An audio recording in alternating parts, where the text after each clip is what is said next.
Hey guys, क्या आपको भी लगता है बिजनेस सिर्फ एंटरप्रेन्योर स्टार्ट करते हैं? लेकिन ऐसा नहीं है। असल में जो लोग बिजनेस स्टार्ट करते हैं वह पहले किसी और के लिए काम कर रहे होते हैं, और जब उन पर एंटरप्रेन्योर बनने का भूत सवार होता है तब अपना खुद का बिजनेस स्टार्ट करते हैं, और थोड़े ही सालों में उनका सो कॉल्ड बिजनेस फेल हो जाता है। लेकिन ऐसा होता क्यों है? चलिए थोड़ा डिटेल में समझते हैं। जैक एक रेस्टोरेंट में पिज़्ज़ा बनाने का काम करता था। एक दिन उसने सोचा कि दूसरे लोगों के काम में इतनी मेहनत करने के बावजूद भी मुझे कुछ नहीं मिलता, तो क्यों ना मैं खुद का ही एक पिज़्ज़ा रेस्टोरेंट खोल लूँ, जहाँ मैं लोगों को इससे भी सस्ते और अच्छी क्वालिटी के पिज़्ज़ा बनाकर दूंगा। फिर उसने जॉब छोड़ दी और लोन लेकर खुद के लिए एक रेस्टोरेंट खोला। स्टार्टिंग में वहाँ कुछ गिने चुने लोग ही आते थे। फिर जैक को रियलाइज हुआ कि उसे अपने रेस्टोरेंट की थोड़ी सी मार्केटिंग करनी होगी, सो उसने मार्केटिंग भी स्टार्ट कर ली। अब अच्छी क्वालिटी और सस्ते पिज़्ज़ा होने के कारण उसके रेस्टोरेंट में काफ़ी ट्रैफिक होने लगा और जैक का बिजनेस थोड़ा प्रॉफिट में चलने लगा। लेकिन जैसे ही रेस्टोरेंट में ज़्यादा लोग आने लगे, रेस्टोरेंट की साफ सफाई, अकाउंटिंग, मार्केटिंग, ये सब काम जैक अकेले नहीं कर पा रहा था, क्योंकि उसका ज़्यादातर टाइम पिज़्ज़ा बनाने में ही निकल जाता था। इसलिए उसने एक आदमी को जॉब पर रखा। लेकिन चीज़ें सही होने की बजाय कॉम्प्लिकेटेड होती गई, क्योंकि उसने जिस आदमी को हायर किया था वो काफ़ी लेजी था और ढंग से काम भी नहीं कर पाता था, जिससे लोगों की कंप्लेन बढ़ने लगी। जैक को लगा कि ये काम मुझसे अच्छा कोई नहीं कर सकता, और जैक ने उसे काम से निकाल दिया और वापस सारे काम खुद हैंडल करने लगा। लेकिन थोड़े ही टाइम में उसे समझ में आया कि उसे कोई महंगे और एक्सपर्ट इंसान को काम पर रखना चाहिए।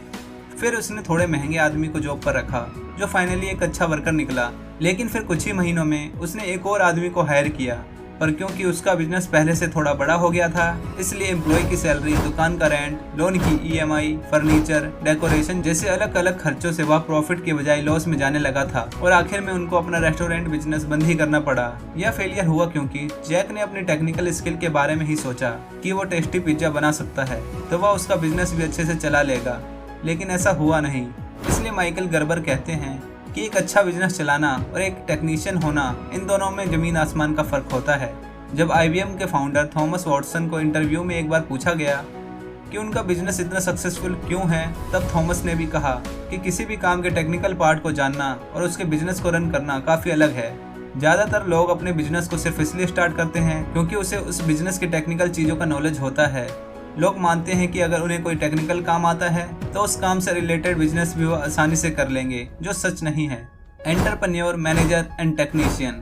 माइकल गर्बर कहते हैं कि किसी भी बिजनेस को सक्सेसफुल बनाने के लिए उसमें 3 लोगों का होना बहुत जरूरी है। एक entrepreneur, manager and technician. Entrepreneur वो होता है जो फ्यूचर में जीता है, जो नए नए आइडियाज को लाकर अपनी कंपनी को विजन देता है। मैनेजर एक प्रैक्टिकल पर्सन होता है जो पास्ट के एक्सपीरियंस से बिजनेस को ऑर्गेनाइज रखता है। वो एम्प्लॉय से लेकर कस्टमर और प्रोडक्ट मैन्युफैक्चरिंग से लेकर प्रोडक्ट डिस्ट्रीब्यूशन तक सब चीज़ों को हैंडल करता है। और एक टेक्नीशियन वो होता है जो प्रेजेंट में रहकर बिजनेस के टेक्निकल काम करता है, यानी वो आइडियाज को प्रैक्टिकल शेप देता है। एक सक्सेसफुल बिजनेस चलाने के लिए ये 3 लोगों की जरूरत होती है, या एक ऐसा पर्सन चाहिए जिसमें ये 3 क्वालिटीज हो। लेकिन जैक की तरह कई लोग फेल होते हैं क्योंकि उनमें 70% टेक्नीशियन, 20% मैनेजर, 10% ही एंटरप्रेन्योर होते हैं। जबकि स्ट्रॉन्ग ब्रांड इमेज क्रिएट करने के लिए आप में तीनों की क्वालिटी का बैलेंस होना चाहिए। 3 स्टेजेस ऑफ बिजनेस।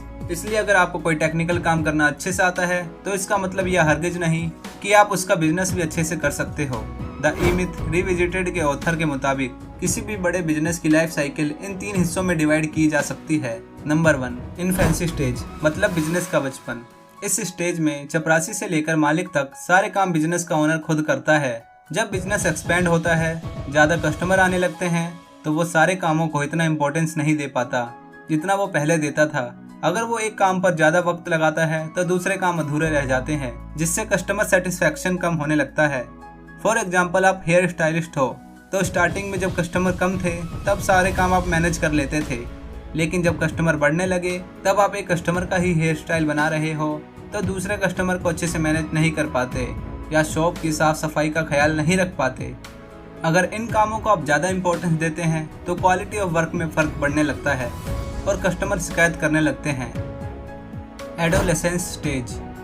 अब अगर यहाँ पर बिजनेस के ओनर को समझ में आ जाए कि मैं सारे काम अकेले नहीं कर सकता, मुझे और लोगों की हेल्प लेनी चाहिए, तब उनका बिजनेस दूसरे स्टेज यानी कि एडोलेसेंस स्टेज पे आ जाता है, जिसमें बिजनेस ग्रो होने लगता है और मालिक सारे काम खुद नहीं कर पाता। तब वो दूसरे लोगों को जॉब पर रखता है। एडोलेसेंस स्टेज में बिजनेस का मालिक अपने बहुत सारे काम को आउटसोर्स कर देता है, जो हमेशा सही डिसीजन नहीं होता, क्योंकि कुछ कस्टमर्स की तरफ से शिकायत भी आती है कि अब उनको उस स्टैंडर्ड का प्रोडक्ट नहीं मिलता जैसे कि उन्हें पहले मिला करता था। अगर ऐसे में वे बिजनेस ओनर सोचें कि मेरे अलावा ये काम कोई नहीं कर पाएगा और वो अपने एम्प्लॉय को हटा के सारे काम खुद करने लगे, तो उनका बिजनेस वापस पहले स्टेज में चला जाता है, मैच्योरिटी स्टेज। लेकिन जो बिजनेसमैन अच्छी मैनेजमेंट के जरिए एडोलेसेंस स्टेज को पार कर लेता है, वो आता है मैच्योरिटी स्टेज पर, जो किसी भी बिजनेस का हाईएस्ट लेवल होता है, जिसमें ओनर के बिना भी बिजनेस चलता है। इस लेवल पर अब बिजनेस को ग्रो करने के लिए ओनर के कंटिन्यूअस एफर्ट्स की जरूरत नहीं रहती, जिससे वो बिजनेस ओनर चाहे उतने लंबे वेकेशन पे जाके अपनी लाइफ एंजॉय कर सकता है। लेकिन अपने बिजनेस को इस लेवल पर लाने के लिए आपको 2 रूल्स को फॉलो करना बहुत जरूरी है। Number 1, create system dependent business, not people dependent. McDonald's का बर्गर आप किसी भी सिटी या किसी भी कंट्री में जाके खाएं, उसका टेस्ट आपको सेम मिलेगा। रीजन है उनके बर्गर बनाने का सिस्टम। उनके बर्गर बनाने के पूरे प्रोसेस को छोटे छोटे स्टेप में डिवाइड किया गया है। उनके एम्प्लॉय भी कुछ स्टेप्स को प्रॉपर्ली फॉलो करते हैं, जिससे बर्गर का टेस्ट हर जगह सेम मिलता है। इजी टू फॉलो प्रोसेस होने के कारण अलग अलग जगह उनकी अलग अलग एम्प्लॉय से बर्गर बनाने के बाद भी उनकी क्वालिटी में जरा भी फर्क नहीं होता। अगर आपका बिजनेस पीपल डिपेंडेंट होगा तो आप जानते ही हैं कि लोग अपनी मर्जी पर अपने मूड के हिसाब से काम करते हैं। अगर वो लोग छोड़ के चले जाते हैं या वो ठीक से काम नहीं करते तो आपका पूरा बिजनेस खराब हो जाता है। इसलिए आपका बिजनेस पीपल डिपेंडेंट नहीं बल्कि सिस्टम डिपेंडेंट होना चाहिए, जिसमें क्लियर कट स्टैंडर्ड्स और प्रोसेस का चेकलिस्ट हो। जैसे मैकडोनल्ड्स के पास बर्गर बनाने की पूरी step by step process, recipes, store की डिजाइन जैसी कई चीजों का एक प्री डिफाइंड चेकलिस्ट है। मैकडोनल्ड्स किसी भी शेफ के चले जाने से बंद नहीं होने वाला, क्योंकि उनकी रेसिपी को कोई भी कॉलेज स्टूडेंट आसानी से सीखकर कुछ ही दिनों में वहाँ काम करना स्टार्ट कर सकता है। मैकडोनल्ड्स और स्टारबक्स ने ये बात तो पहले से ही समझ ली थी कि किसी भी बिजनेस में सिस्टम का होना कितना इम्पोर्टेंट है, जिसकी वजह से आज भी वर्ल्ड वाइड मैकडोनल्ड्स के 39,000 और स्टारबक्स के 32,000 से भी ज्यादा स्टोर होने पर भी वो उसे आसानी से मैनेज कर पाते हैं। स्टेप बाय स्टेप प्रोसेस और प्री डिफाइंड चेकलिस्ट होने के कारण उनके एम्प्लॉय बदलने पर भी वो नए एम्प्लॉय को पूरा काम चुटकियों में समझा सकते हैं, जिससे उनकी क्वालिटी और स्टैंडर्ड्स कभी नहीं गिरते। इसलिए स्टार्ट से ही अपने बिजनेस को फ्रेंचाइजी मॉडल की तरह सिस्टम डिपेंडेंट बनाने की सोचो, ना कि पीपल डिपेंडेंट बनाने की, क्योंकि लोगों का कुछ नहीं कहा जा सकता। Number 2, work on your business not in your business. लोगों का बिजनेस स्टार्ट करने का रीजन होता है अपने लिए एक अच्छी लाइफस्टाइल क्रिएट करना, लेकिन वो सब बिजनेस को कुछ इस तरह से बिल्ड करते हैं कि उनका बिजनेस पूरी तरह से उन पर ही डिपेंड हो जाता है। इस बुक का सबसे बड़ा कोर प्रिंसिपल यही है कि you should work on your business not in your business. जैसे मार्क जुकरबर्ग ने अपने बचपन से ही कोडिंग स्टार्ट कर दी थी, पर अगर वो फेसबुक बनाने के बाद भी कोडिंग ही करते रहते तो फेसबुक इतना सक्सेसफुल कभी नहीं होता।